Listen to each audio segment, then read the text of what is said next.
Hello friends, today I am going to discuss the topic methods of irrigation. If you like my videos, please do press like button and also press the share and subscribe button. Methods of irrigation. There are various methods of irrigation. First is free flooding, border flooding, then check flooding, basin flooding, furrow irrigation method, sprinkler irrigation method, drip irrigation method.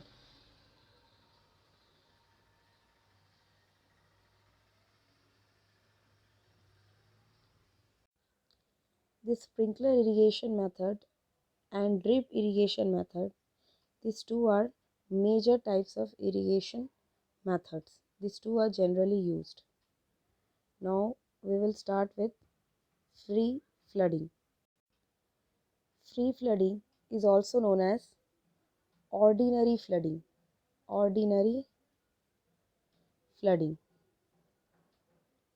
Since here the movement of water is not restricted. You can see here, this is our supply channel. Here water is being supplied in this channel, and then there is one bypass channel. This is known as subsidiary ditches or contour ditches, and these are generally spaced. The spacing between these subsidiary ditches or contour ditches are generally 20 to 50 meters. 20 to 50 meters apart. And here generally the fields in these fields, for this free flooding, for this type of method of irrigation, generally pastures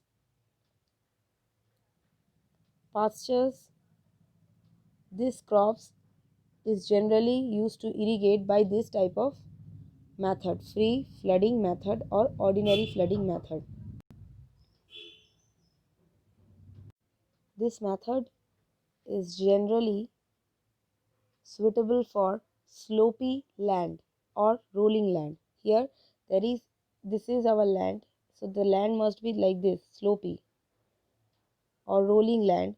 So here this is our supply ditches should be placed here in this upstream, and here there should be field and subsidiary ditches coming from the supply ditches, which is used to irrigate this rolling land, this field, the irrigation which is going to be done here, the crops, pastures. So this is all about free flooding. Now we will go with border flooding next. In border flooding, the total field is divided into number of strips, and which are separated by this low levees. This L stand for levees. This low levees, which is known as border for these areas, so that the water which is coming into this field, this border strip, will not pass into the next border strip, into the surrounding border strip. The water will not pass into the, so this process is protected by these levees. So water is confined between these levees into this border strip. Into this border strip water is confined. So that's why water cannot get passed into the surrounding border strip. So this is the importance of these levees. Water will not pass from these levees. Water is confined between these levees. Okay. Next point is land. Here, land, our border area, is perpendicular to the supply channel. So that since this supply, our border strip is perpendicular to the supply channel, so that water is easily confined between these levees. Otherwise, if see, this is our supply channel, and water is supplied through this channel, and this is our border strip here in this parallel direction. If this is our border strip and this is our level, so water can come into this border strip, this field area, and water can move into this surrounding strip also, as because the pressure from this side, from this upstream side, from this side, the pressure is high, so it will try to pass to the surrounding levees, right, from this. But if this is perpendicular, the supply channel is perpendicular, so the water is well confined within the levees. So this is one of the advantages in this border flooding as compared with overland flooding. Previous one irrigation method. In this method, the width of this border strip is generally 10 to 20 meter width, and the length of this border strip is generally 100 to 400 meter in length. And here the land is perpendicular to the direction of flow, as I have already explained you.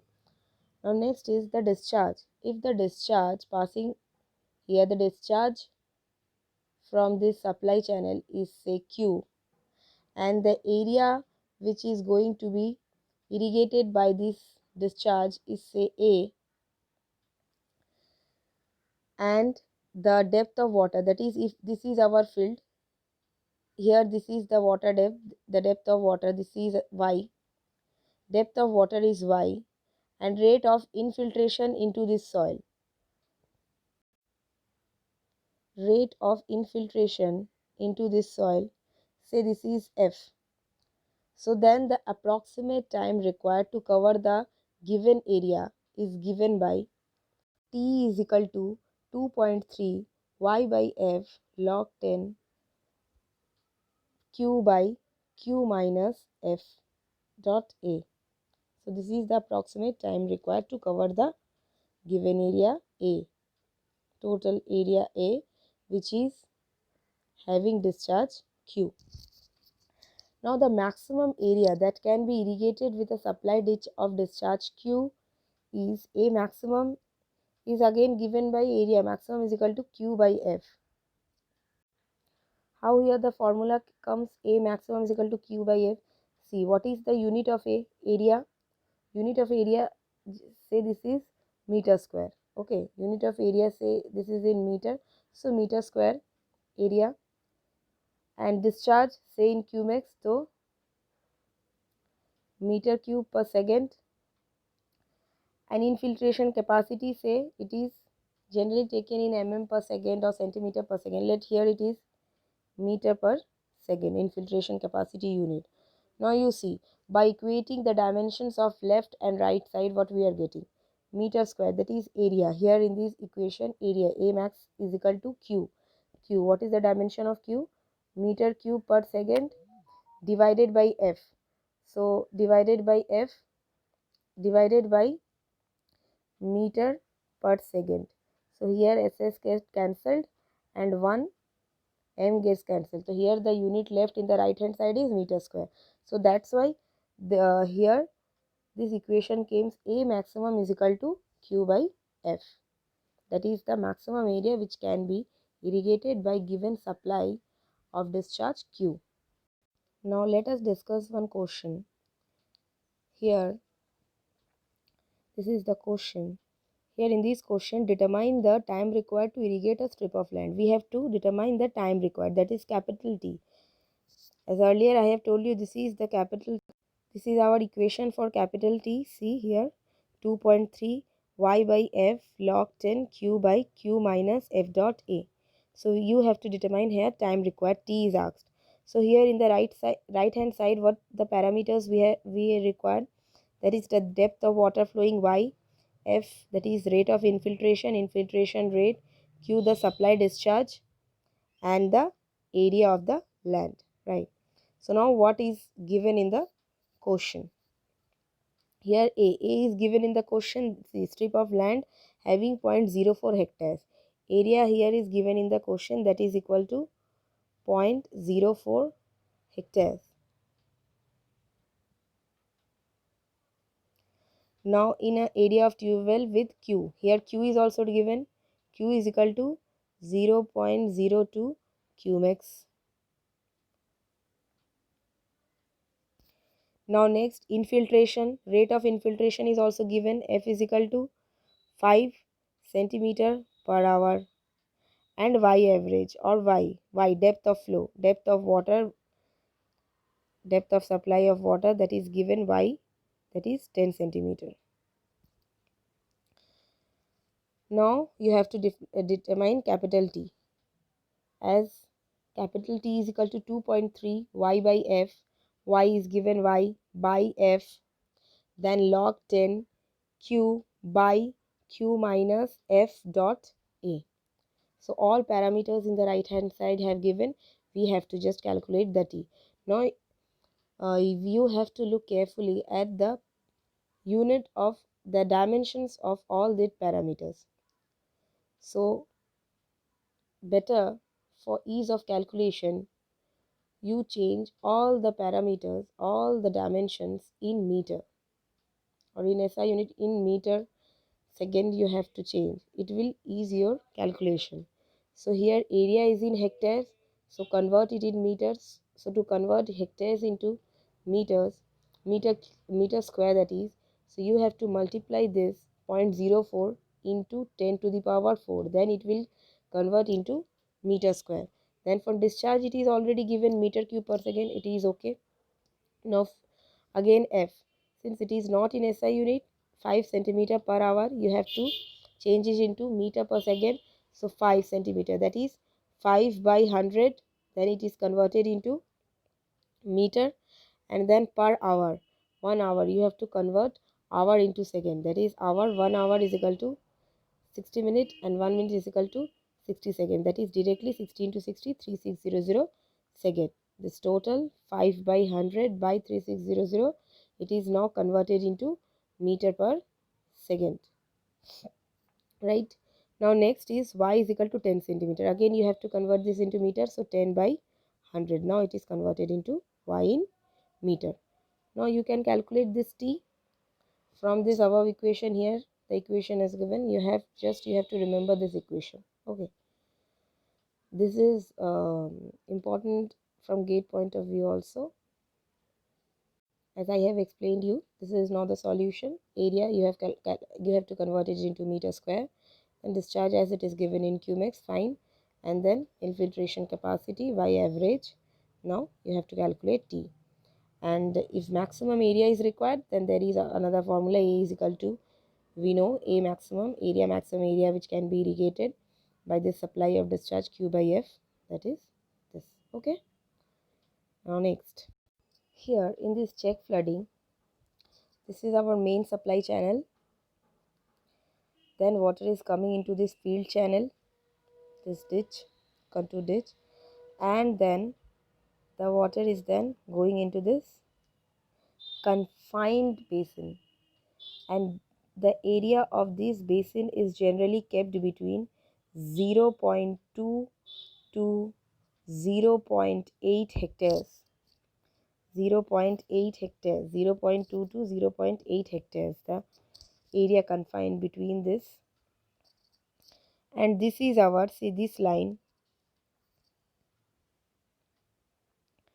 this is our bunds. This B stand for, this is our bunds.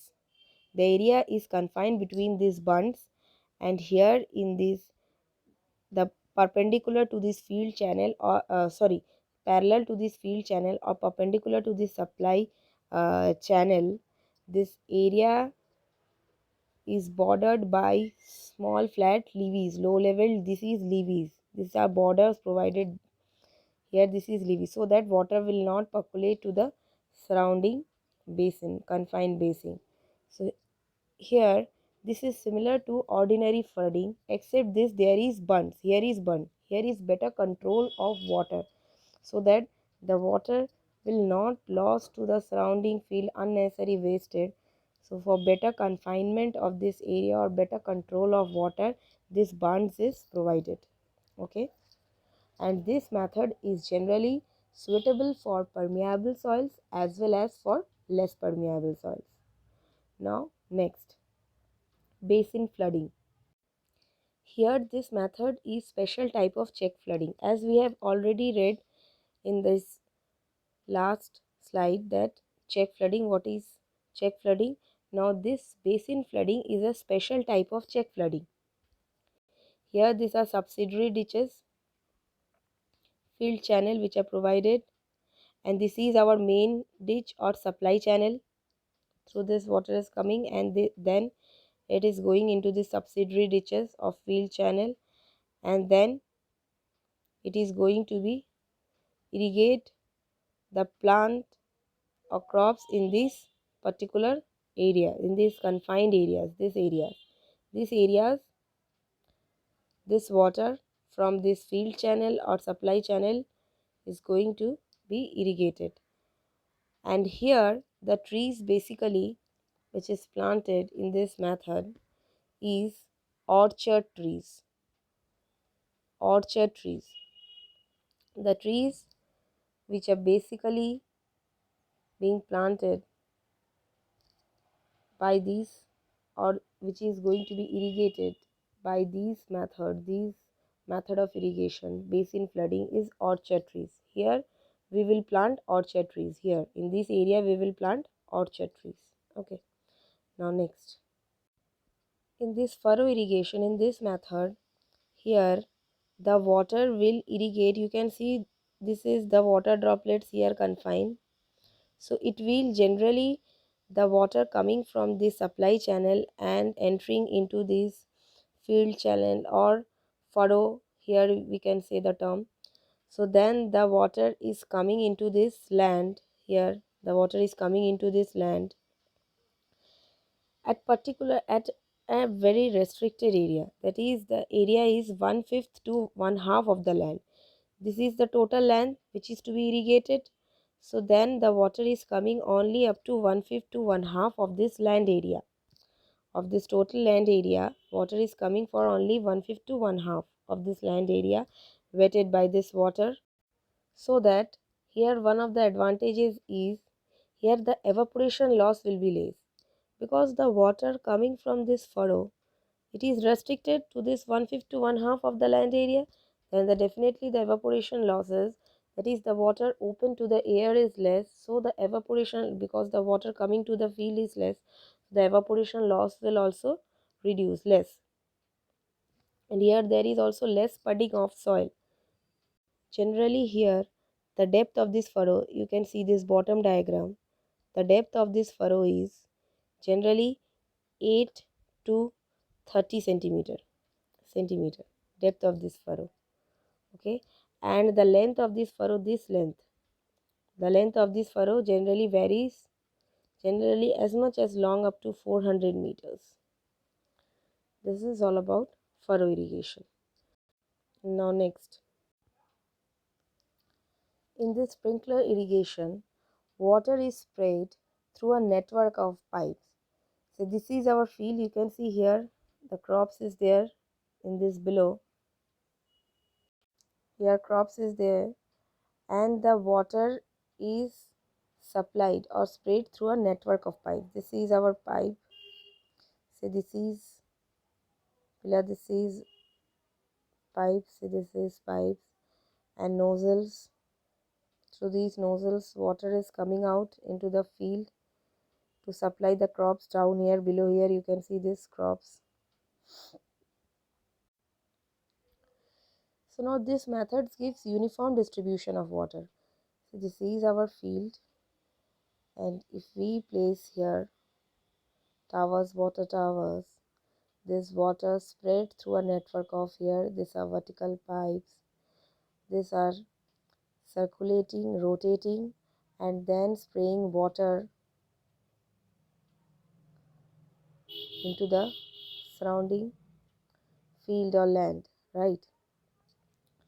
So now this method is suitable for irregular topography, when this soil is excessive permeable, that is water can easily pass, permeable or highly permeable. When water table is also high, see this is our crop and water table is near the crop, water table is high, then this method can also be used. This network of methods, water will spread from above. And when water is also scarce, because there is less wastage of water, you can see water is not directly, in other methods as we have studied earlier, that water is coming from the main supply ditch and then coming into the subsidiary ditches or contour ditches. so there is a chances of water wastage, high chances. So here in this method, the water, when water is scarce, there is scarcity of water, here this method can be used. Water lost here is less. Now advantages of this method are seepage losses are less. You can see from this seepage losses are less because water is not directly coming from the subsidiary ditches, so seepage losses are less. Leveling of land here is not required.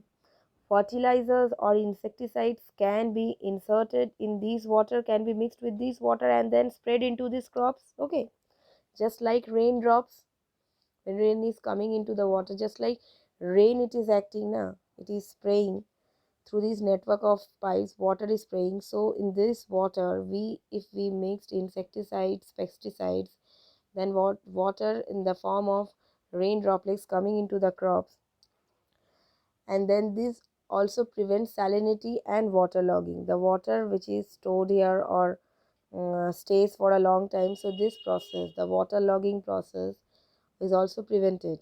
Here you can see that through this network of pipe, the water is spread into the field, so there is less labor is required here. Now what are the disadvantages? Evaporation loss is high. Evaporation losses are high here. This is one of the disadvantages. And here the initial cost is also required for some network of pipes to establish some establishment cost. Initial cost is here also, and operating cost is also high because water is have to be supplied through network of pipes and pumps. And here it is not suitable for heavy irrigation. Example, heavy irrigation means where the depth of water required, depth of water means the discharge required to irrigate the area is high, depth of water flowing into the area is high, where the requirement is high water requirement. For example, crop which require high irrigation is, for example, rice. So here in this rice, this method is not applicable. Technical persons here also required. It cannot be operated by non-technical, non-skilled person. Okay. And lastly, here energy is one of the factor, as because we have you have to continuously the pipes and pumps have to run, so there is large energy power is required. This is our last method and one of the important method. This method is generally used, it can be used nowadays. So in this method, water is directly applied to the root zone. Here you can see this, there is network of pipes and water is directly applied into the root zone of this plant. This is our plant. What is directly applied to the root zone of the plants through drip nozzle. This is our drip nozzle. What is drip nozzle? This is our nozzle, and here there are drips like this, nets of wires there are. So drip nozzle, through these drip nozzles, water is coming directly to the root zone of the plant. So what is the main advantage here?